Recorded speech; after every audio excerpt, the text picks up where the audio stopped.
Podcast VL. Muy buenas a todos y a todas. Muchísimas gracias por acompañarnos en este podcast especial. Estamos en este ciclo donde estamos hablando del Nuevo Testamento y hemos aprendido mucho de otros evangelios, de qué está pasando en este primer siglo. Y hoy vamos a hablar sobre el Evangelio de Lucas. Para eso tenemos un invitado extraordinario. Él es fraile dominico y tiene un doctorado en teología bíblica en la Universidad Pontificia de Salamanca. Entonces hoy vamos a hablar con el fraile Edgar Toledo Ledesma. ¿Cómo está usted el día de hoy? Buenas, hola Raquel, muy bien, gracias a Dios, gracias por esta oportunidad, por este espacio de compartir contigo y bueno, con toda la gente que nos ve. Bueno, muchas gracias. Este es un ratito para compartir, para hablar de lo que usted ha estudiado sobre este evangelio y para aprovechar el tiempo, empecemos de una vez. ¿Le parece?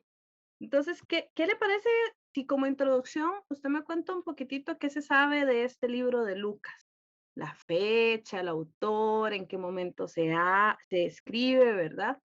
Tal vez empecemos por ahí, un poquitito de contexto. Bien, bien.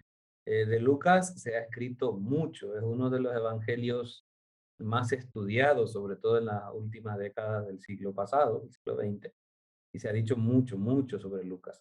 Un dato tradicional que seguramente conocemos, es que se atribuye a Lucas compañero de Pablo y que él era médico, un dato tradicional que se dice.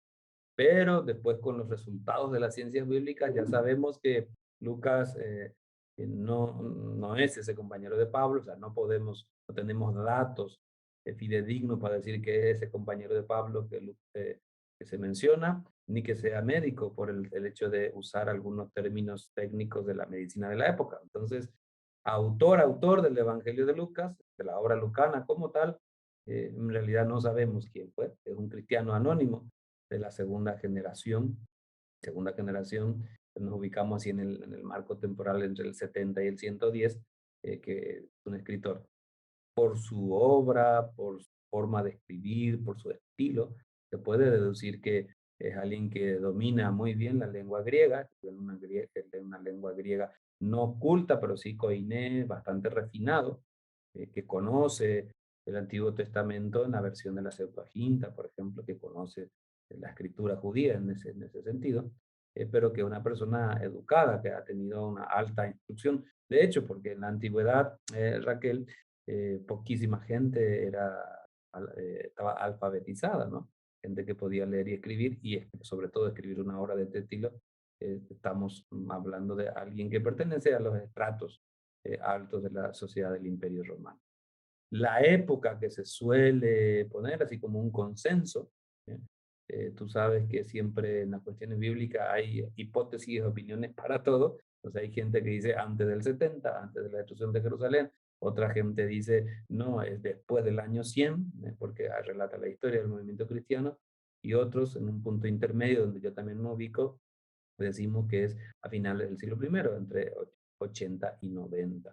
Sería la década de producción de este texto, del Evangelio y de Hechos. Ok, usted acaba de decir dos cosas muy importantes. La primera, y a veces nosotros no lo decimos, no lo pensamos muy bien, por eso lo voy a resaltar, es que está por ahí del 70, por ese tiempo. Entonces, no importa cuál hipótesis uno, como usted acaba de mencionar, uno tome, lo importante es darnos cuenta que es mucho tiempo después de la muerte de Jesús, ¿verdad? Porque a veces cuando estamos leyendo, creemos que alguien estaba así, Jesús iba caminando, alguien iba a la par escribiendo, y eso no fue así, ¿verdad? Como hemos visto en los otros podcasts, los evangelios se fueron escribiendo tiempo después, de lo que se acordaban de Jesús, de las enseñanzas o de lo que habían escuchado, etcétera, etcétera. Entonces, esto me parece muy importante resaltarlo para que no pensemos que los libros fueron escritos mientras Jesús estaba ahí haciendo las cosas, ¿verdad? Y lo segundo es que usted acaba de mencionar a Hechos y es muy interesante porque em, hasta que empecé a estudiar un poquito de teología de Biblia, me di cuenta que es que Lucas y Hechos se piensa como un conjunto que es del mismo autor. ¿Por qué no hablamos un momento, antes de seguir adelante, por qué no hablamos un momentito de eso, de la unión de Lucas y Hechos? Bien, bien. Eso está, digamos, tenemos datos textuales en el mismo libro, en el mismo evangelio. Si nosotros nos fijamos en el prólogo de Lucas, capítulo 1, y el prólogo de Hechos, capítulo 1 también, ¿eh? Ahí en el capítulo 1 de Lucas sería el prólogo a toda la obra, y el de Hechos sería el prólogo a la segunda parte. Entonces, es un consenso generalizado. Hoy en día nadie discute de que hechos, evangelio y hechos sean diferentes, sino que es de la misma mano, del mismo autor, y en el principio eran de primera y segunda parte, o sea, como dos tomos o dos volúmenes de una obra, de un libro, porque además así lo dice Lucas al inicio mismo, que en su primer libro se refiere al Evangelio, y que narra lo que Jesús hizo y dijo, las palabras, las enseñanzas, y era en el segundo libro va a hablar, entonces, eso dicen en Hechos, de qué pasó después de la resurrección, es decir, cómo se difundió el movimiento cristiano, los seguidores del Nazareno, en ese tiempo. Entonces, ya de por sí tenemos dentro de la misma obra la declaración explícita, que es de la misma mano y dirigido a la misma persona,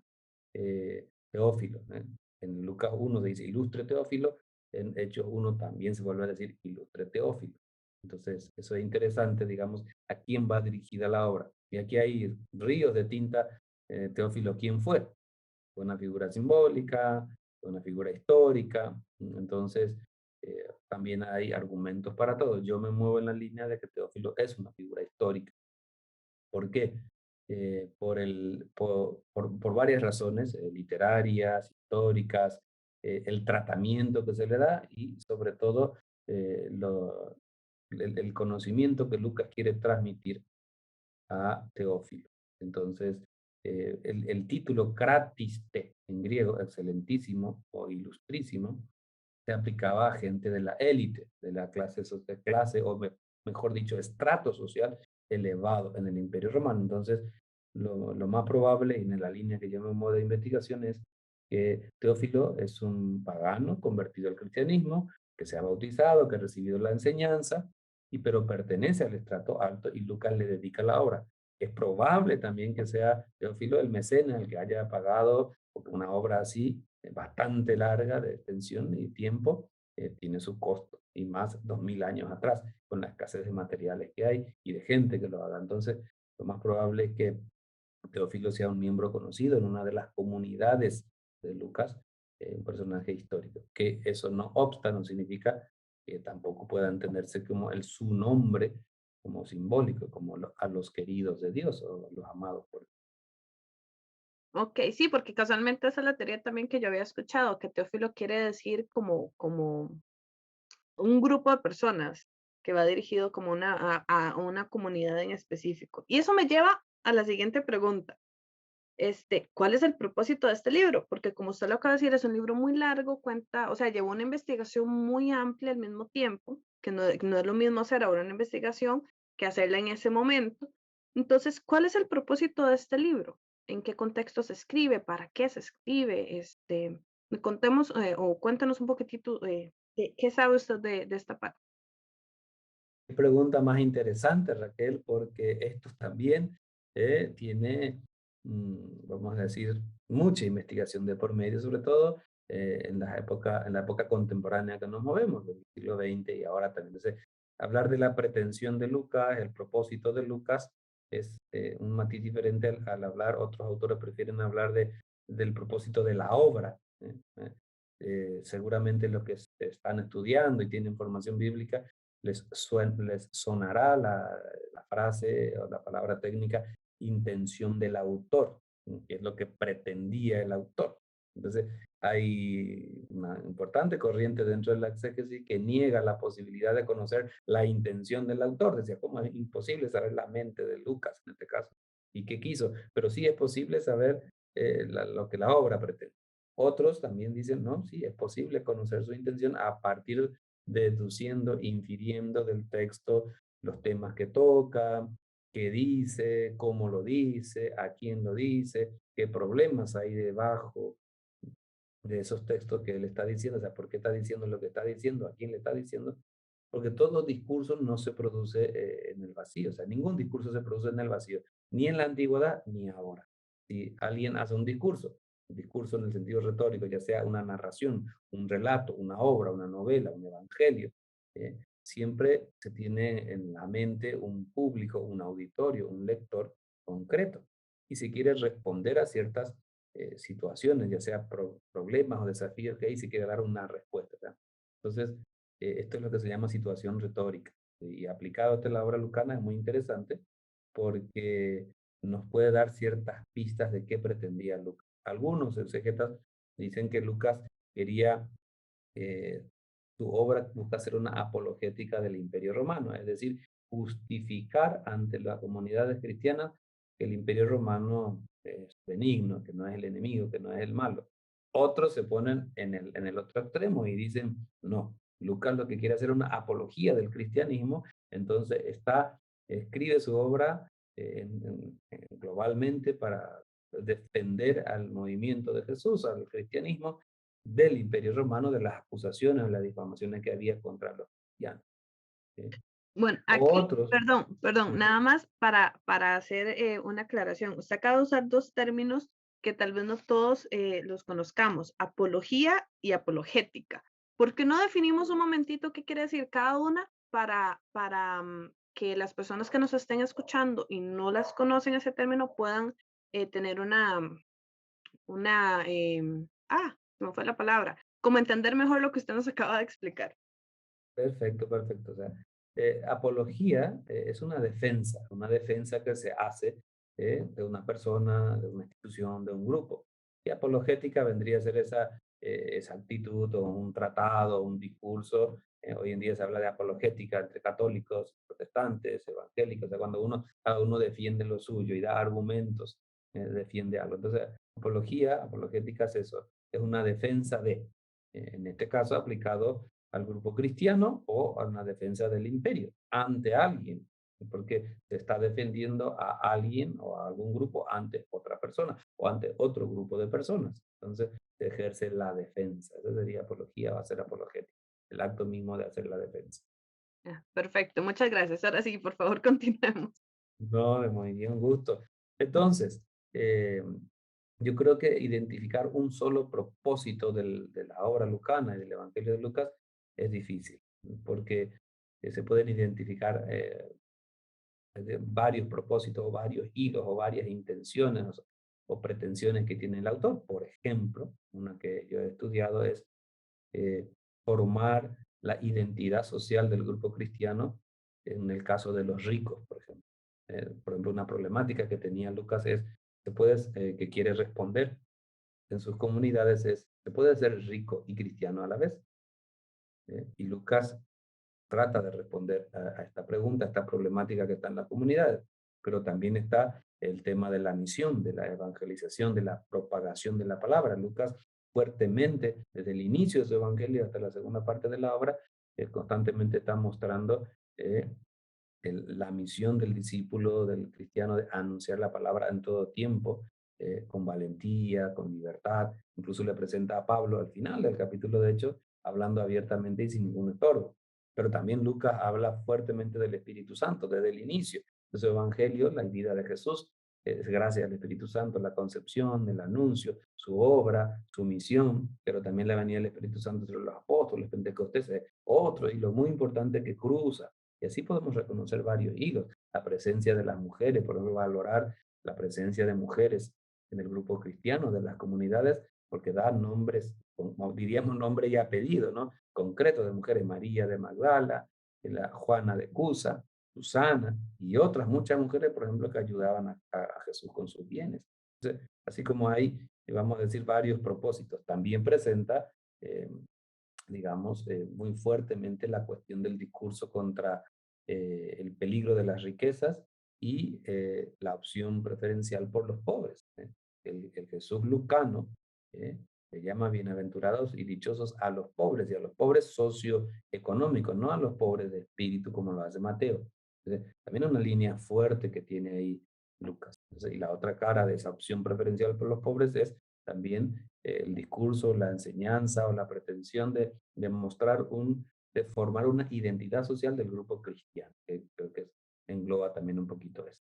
No sé si compliqué mucho, pero bueno. No, no, no, para nada. Más bien, lo que usted nos acaba de decir son como todos los temas generales que está trabajando Lucas, ¿verdad?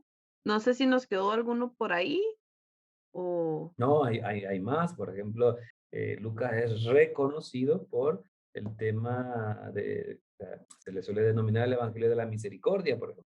Las grandes parábolas que tiene Lucas sobre la misericordia, ¿quién no conoce?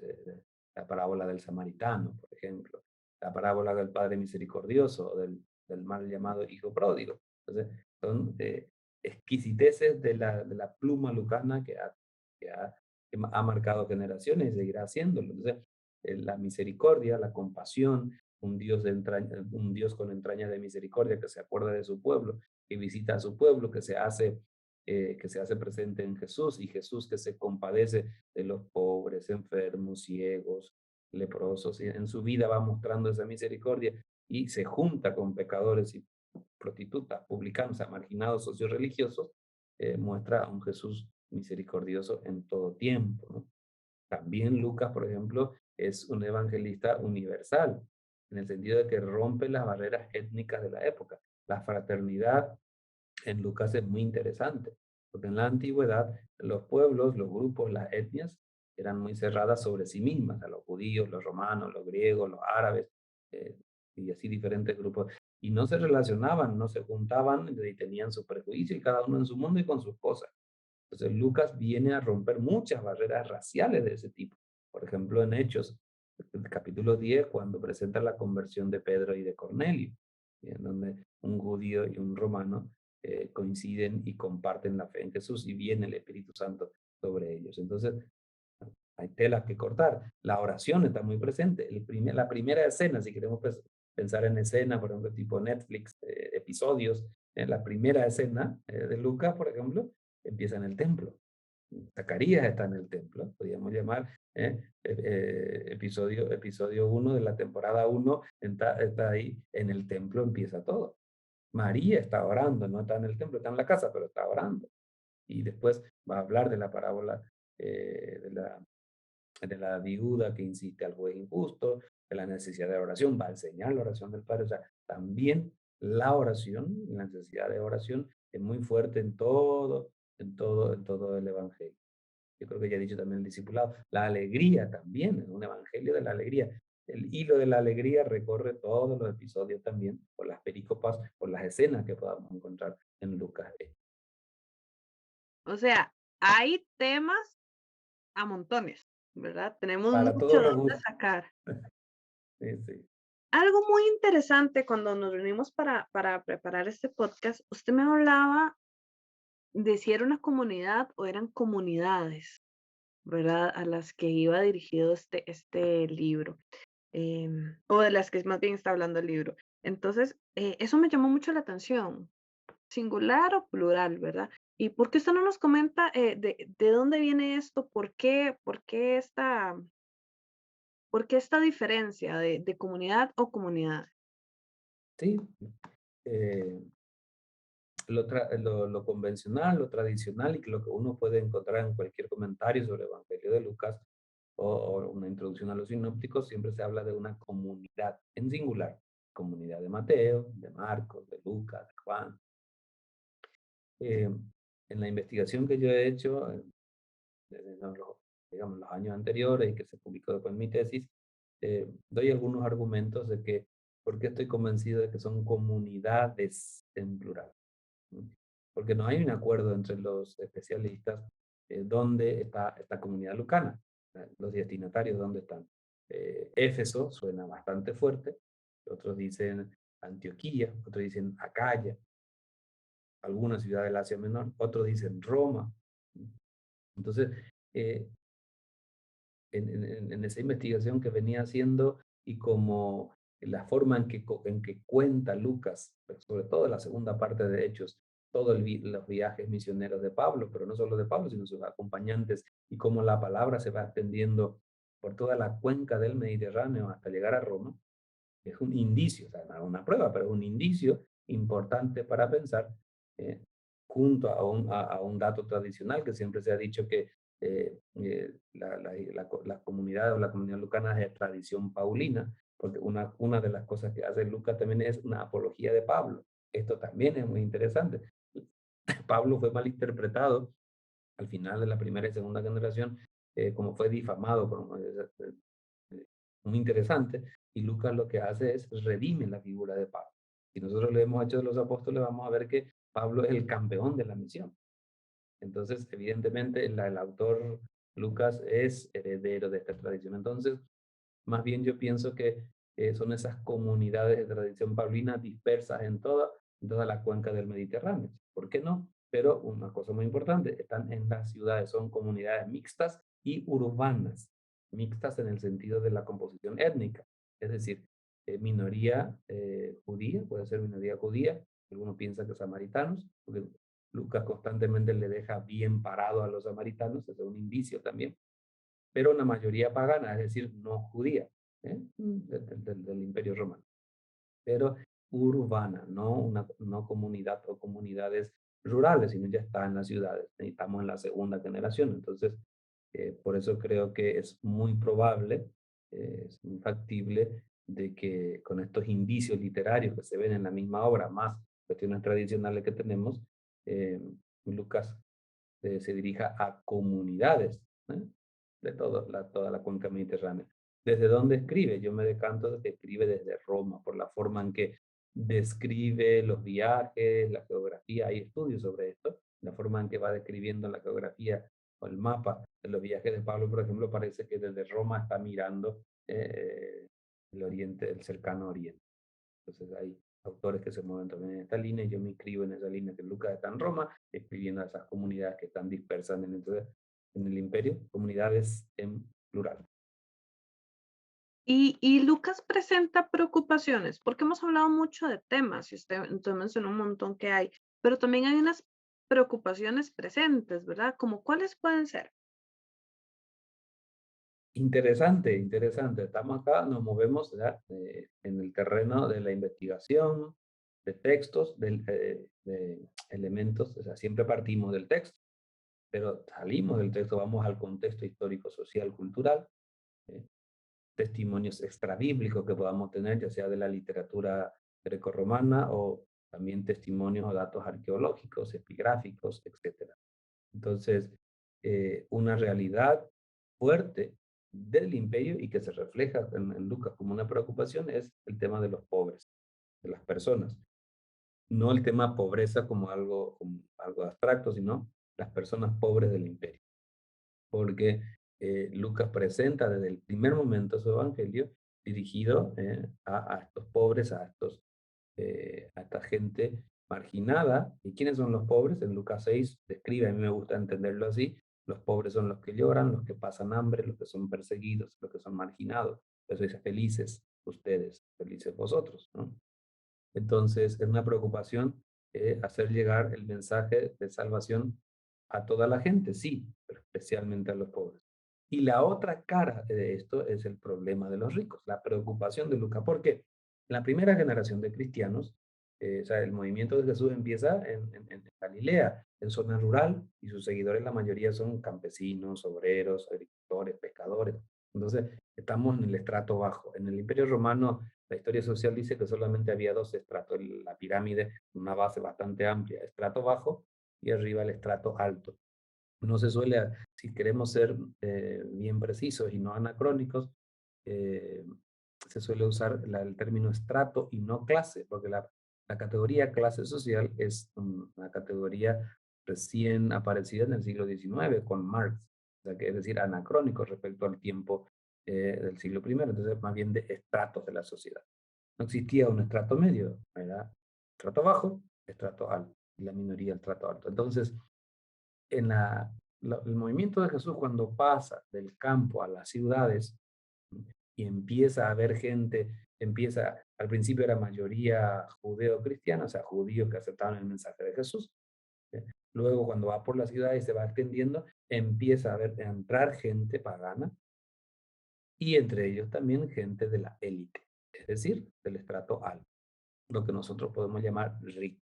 Entonces acá es interesante ver de quién era un rico en el siglo primero, porque no es lo mismo un rico del siglo XXI. Entonces, ese dato, ese salto y ese esfuerzo es muy importante tenerlo en cuenta.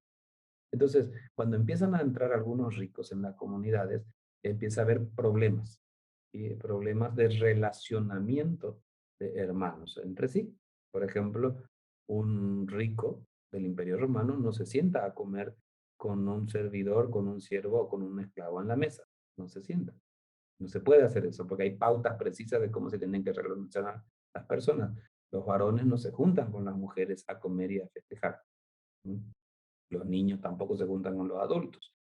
Entonces, los ricos tienen, los ricos, la gente de estrato alto, noble, letrada, que posee bienes, riqueza, esclavos, hacienda, poder, estatus y honor, están acostumbrados a un estilo de vida.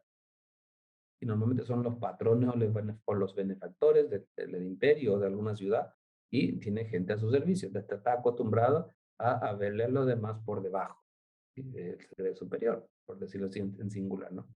Cuando va a las comunidades cristianas, recibe el mensaje, se bautiza y tiene que compartir la Eucaristía y de repente se tiene que sentar en la mesa con un esclavo, con uno que es siervo, con unas mujeres, con gente pobre. Entonces, no, eso no cuadra, eso no es lo normal. Lo normal no existe, lo habitual, perdón. Entonces es contracultural y empieza a generarse problema porque estos ricos que vienen a la comunidad probablemente vienen con todo ese boato, con esas costumbres paganas de querer seguir viviendo así y haciendo diferencia de personas. Y ahí empiezan el lío. Entonces, porque parece ser que hay un grupo en las comunidades lucanas que son radicales y dicen, no, no se puede ser cristiano y rico. Hay que renunciar a todo, porque Lucas es el único evangelista que dice, que pone en boca de Jesús, hay que dejar todo y seguirlo. Entonces, hay un grupo fuerte que dice, no, hay que dejar todo si queremos seguir a Jesús, si queremos seguir su ejemplo. Otro grupo, el extremo del otro lado, dice, sí, claro que se puede, porque el evangelio es para todos, la salvación es para todos, entonces no podemos dejar de lado a los ricos y solo quedarnos con los pobres. Entonces hay una tensión entre estas dos posiciones. Y esa es una preocupación que Lucas eh, afronta y quiere resolver, y no solo quiere resolver, sino propone un modelo. Y ahí, por ejemplo, Lucas lo que hace es proponer un modelo o unos identificadores ¿cómo decir?, de conductas aceptadas o conductas aprobadas para decir, eh, Lucas no solamente dice que sí se puede ser rico y cristiano, sino que dice sí, pero no de cualquier modo. Y entonces empieza a poner los criterios de cómo debe ser ese rico que se hace cristiano si quiere de verdad ser fiel al Evangelio. Bueno, ahí tenemos el estudio entonces sobre los ricos en el Evangelio de Lucas. Y entonces yo podría decir que Lucas es un evangelista, es el evangelista de los pobres, o esa afirmación no entra. Está muy bien, porque ese también es no quiero decir cliché, pero sí que es un dato muy reconocido, más todavía en América Latina, ¿no? Entonces, yo creo que es una moneda de dos caras, porque una moneda de una cara no sirve, ¿no? Ni antes ni ahora. Sí, el evangelista de los pobres, así se lo ha reconocido, especialmente en el ámbito de la teología de la liberación, de las teologías de la liberación. Y es cierto, porque Lucas muestra una marcada preferencia hacia los pobres, lo he dicho yo también, pero se ha olvidado mucho la otra cara. Lucas es el evangelista de los ricos. Hay estudios muy precisos sobre eso. Yo me inscribo en esa línea para mostrar también que es un evangelista de la élite. ¿En qué sentido? ¿Mm? Porque escribe su evangelio a un personaje de la élite, partiendo de esa hipótesis que es un personaje histórico, que se ha convertido y que le dice cómo tiene que ser cristiano. En el fondo es eso, lo que le dice a Teófilo. Has recibido una enseñanza sólida y ahora te mostraré que lo que has recibido es algo serio. Entonces, así se debe vivir. Si quieres ser cristiano, discípulo, estos son, digamos, los marcadores o sí, de identidad, de conducta. Es decir, sí se puede ser, pero no de cualquier modo. Y ahí hay un ejemplo genial de Saqueo. Saqueo que se convierte en un prototipo del rico ideal. ¿Por qué podemos decir que Lucas es evangelista de la élite o de los ricos?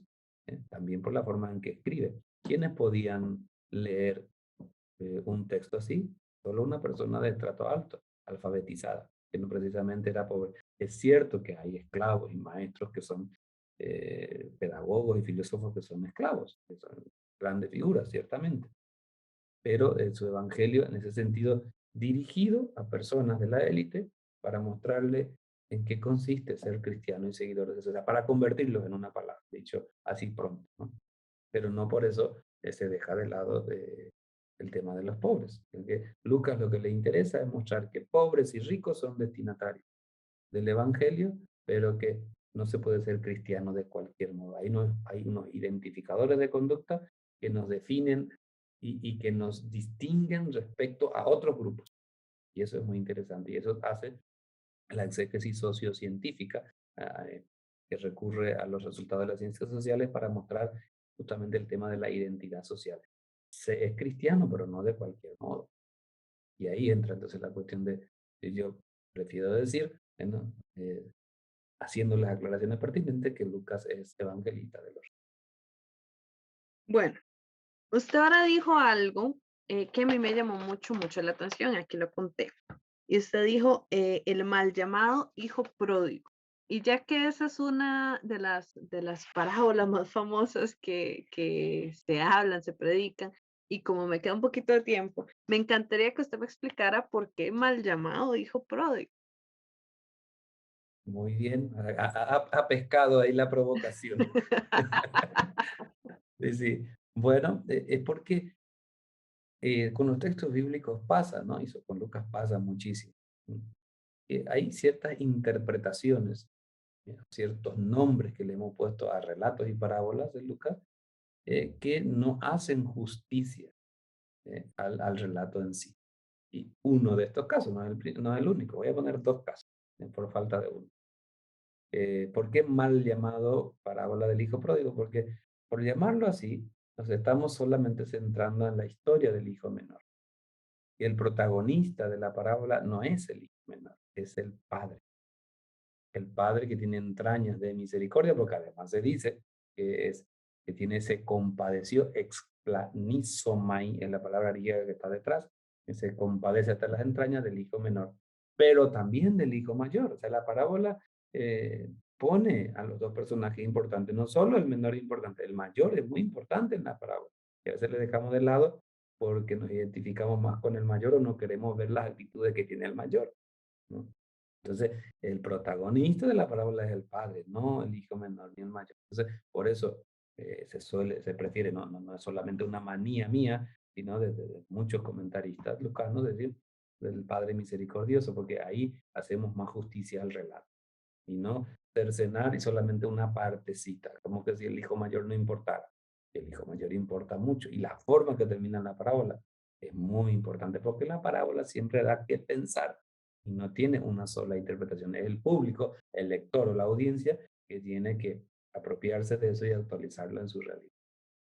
Otro ejemplo, el mal llamado para el, y también mal llamado, la parábola del buen samaritano. No dice en ningún momento el texto que es buen samaritano. Voy a poner un ejemplo. ¿Cómo sonaría si yo dijera la parábola del buen mexicano? O del buen, o del buen tico, o tico. Sí que hay otros que no son tan buenos. Exactamente. Son malos, pero hay alguno que es bueno. Entonces vamos a poner el ejemplo del que es bueno. Entonces, en el fondo hay una ideología que parcializa el mensaje del texto, porque Jesús no dice en ningún momento que sea bueno, dice que es compasivo, que practica la misericordia y que se hace prójimo. Entonces, si tenemos estos datos en cuenta, estamos ante otra luz u otra perspectiva delante de la parábola y podemos quizás comprender mejor y respetar el texto en sí, que son las traducciones bíblicas, sobre todo también nuestras traducciones, todas las traducciones que tenemos son esas, son traducciones, las Biblias que tenemos en América Latina en castellano o en inglés, o en cualquier idioma son traducciones del griego, en este caso el Nuevo Testamento, entonces los editores van poniéndole títulos y subtítulos, y a veces eso traiciona, a veces ayuda o a veces complica. Bueno, no sé si te respondí.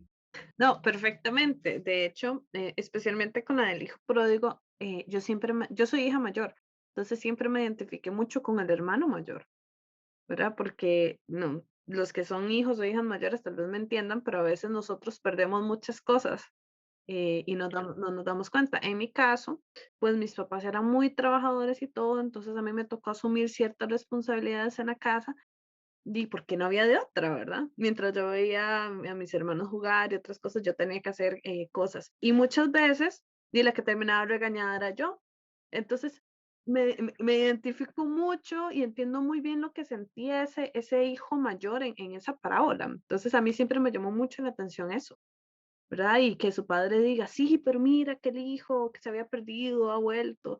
Y ese sentimiento de dolor que él decía, sí, pero a mí nunca me ha dado ni siquiera un cabrito para que yo, eso, o sea, los que somos hijos mayores y tal vez nos tocó vivir en épocas difíciles, estoy segura que nos identificamos mucho. Y eso es lo De lindo de las acuerdo. parábolas, ¿verdad?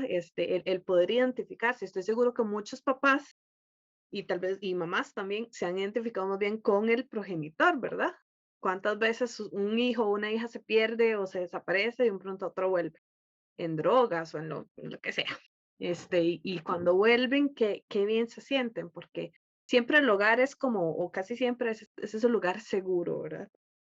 Eh, Antes de pasar a las conclusiones, me encantaría saber si se nos quedó algo por fuera que a usted le gustaría contarnos o resaltar. Sí, podemos comentar algo más, por ejemplo, porque yo soy un poco fanático de Lucas, ¿no? Y va a sonar así, porque es así.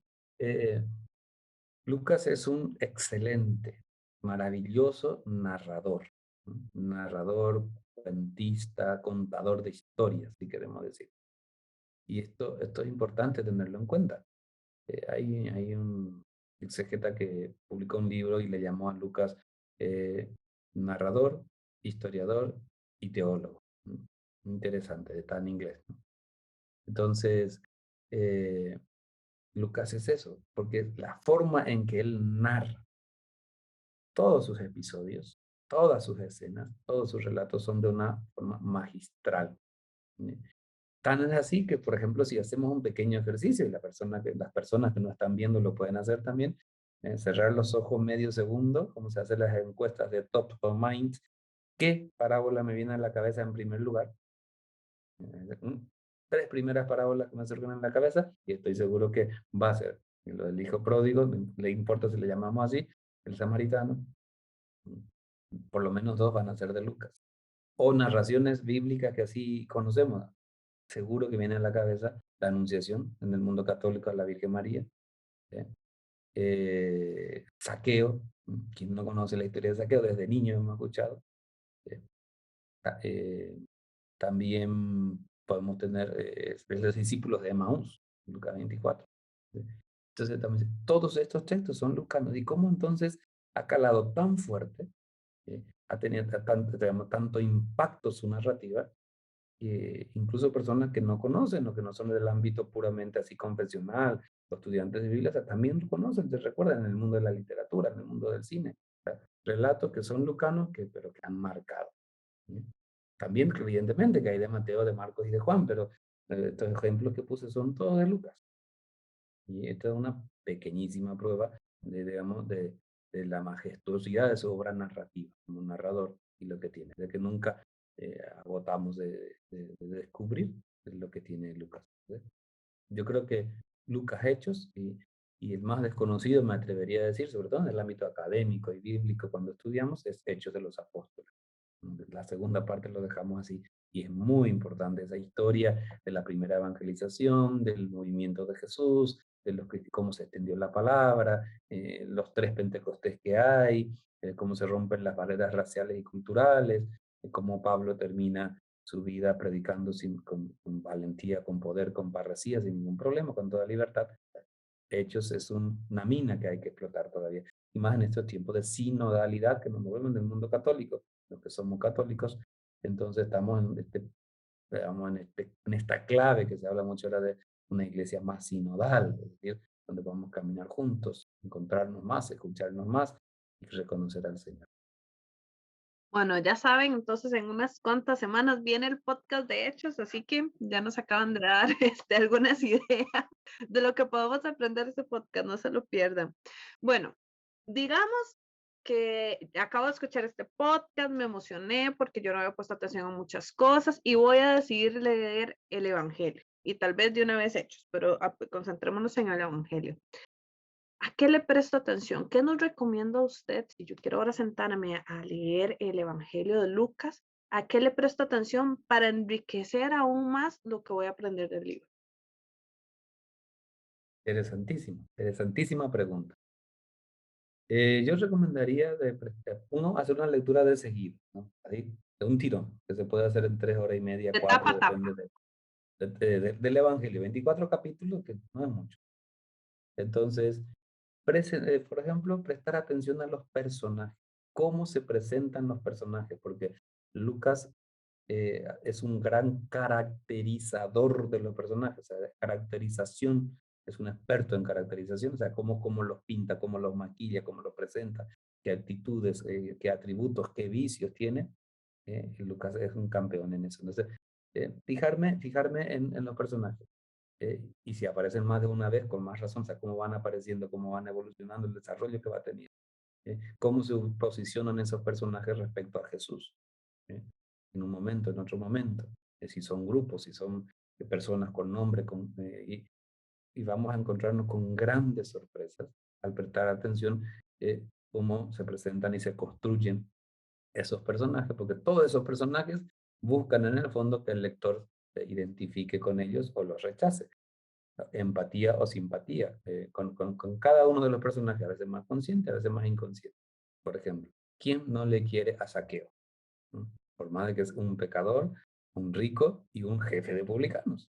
Pero Lucas lo hace de un modo de que termina vendiéndonos el producto Saqueo, por decirlo de algún modo. Entonces, personajes, los discípulos de Maús, cómo se los describe, cómo va evolucionando, qué va pasando con ellos. Yo creo que es una lectura narrativa y repetirla una y otra vez, incluso hacer una listita de los personajes, podemos clasificarlos y nos encontraremos con grandes sorpresas.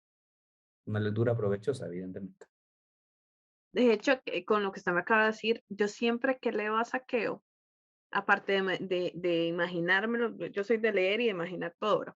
Entonces, aparte de imaginármelo chiquitito, yo siempre me lo imaginé dulce. Nunca me lo imaginé como a veces describen a los jefes de republicanos, así todo mandón. Y que, no, o sea, siempre me lo imaginé como una persona pequeña dulce, ¿verdad? Es como, sí, pasen por aquí. No, esa es siempre la imagen que me ha dado el leer el texto. Y ahora que usted lo dice, dice, a lo mejor es así como me lo está vendiendo Lucas. No necesariamente quiere decir que sea así, pero me lo vendió muy bien. Así es, exactamente. Hizo tan bien su trabajo que no te da tiempo de pensar de que, oye, un momentito, es un jefe de publicanos, y los publicanos son malos. Los ricos son malos en Lucas y Saqueo es bueno. Mm. Para terminar, yo quiero promocionar algo, porque si a alguno le interesa profundizar más, como he hablado de los ricos, todo eso, bueno, mi libro, mi tesis doctoral, que es de reciente publicación. Entonces, yo creo que se puede encontrar en Costa Rica y por Amazon se pide, también llegas sin ninguna dificultad. Ok, y vamos a dejar en la descripción de este video toda la bibliografía para que ustedes lo puedan consultar y buscar. Entonces ya igual Edgar nos acaba de decir que podemos buscarlo en Amazon, pero igual les dejamos por aquí la bibliografía para que lo puedan encontrar. A ver, dos Profesor, segundos. 2 segundos. a ver, dale. Entonces aquí está el efecto de espejo, ¿no? Del relato al prototipo del libro. Está publicado por Verbo Divino, es un libro así amable, no es tan gordito, se puede leer fácilmente, unas 200 páginas. Entonces lo pongo otra vez aquí, vamos a poner pasar el link y todo eso. Entonces este es el estudio de los ricos en el Evangelio de Lucas. Y Saqueo, parto de Saqueo, vuelvo a Saqueo y digo por qué es de relato y Saqueo es un personaje prototipo. Entonces, muchas gracias a los que quieran profundizar en su estudio. Entonces, aquí van a tener mucho que poder leer, consultar sobre este tema de los ricos en Lucas y sobre todo de Saqueo. Van a descubrir aspectos que no se han imaginado. Así que, gracias. Profesor, un honor hablar con usted. He aprendido mucho hoy. La verdad es que siempre digo lo mismo en todos los podcasts. Tengo que volver a leer el libro, pero no me da tiempo de leérmelos todos.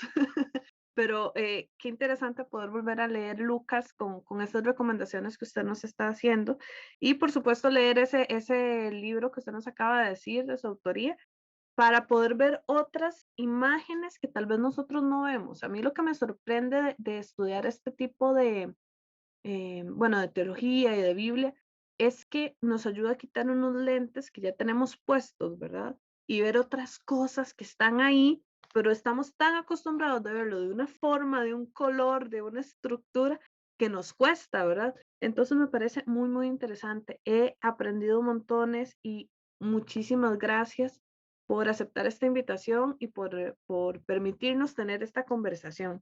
Entonces, le regalo un momentito para que se despida de todas las personas que nos están viendo o escuchando por las diferentes plataformas.